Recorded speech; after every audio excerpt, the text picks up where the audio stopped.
Hello सांग माने शुभ सकाळ।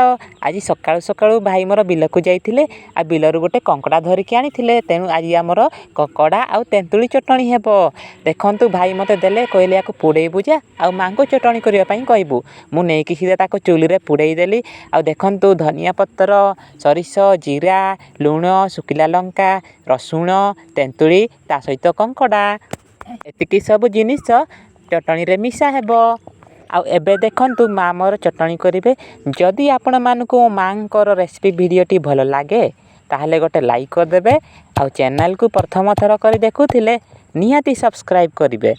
आपण माने कंकड़ा खांती कि नाही, चटणी करी खांती कि तरकारी करी खांती, कमेंट बॉक्स निश्चय जणैबे।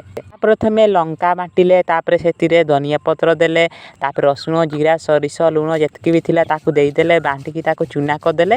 आ बांटी सारिकी सेतिरे कंकड़ा को देई देले, ताकू बांटिले। आ कंकड़ा को बांटी सारिकी सेतिरे तेंतुली को देले, ताकू पुणी बांटिले। माँ ना बांटुथिला बेले एते बढ़िया बासना होउथिला, इच्छा तो होउथिला एकोटियार सब खाई देबा पई। आउ एबे आमर कंकड़ा सहित तेंतुली चटणी हेई अछि, ताकू आमे पखाल सहित खाइबा पई। एतिकी देखाबा गोटे भिडियो रे।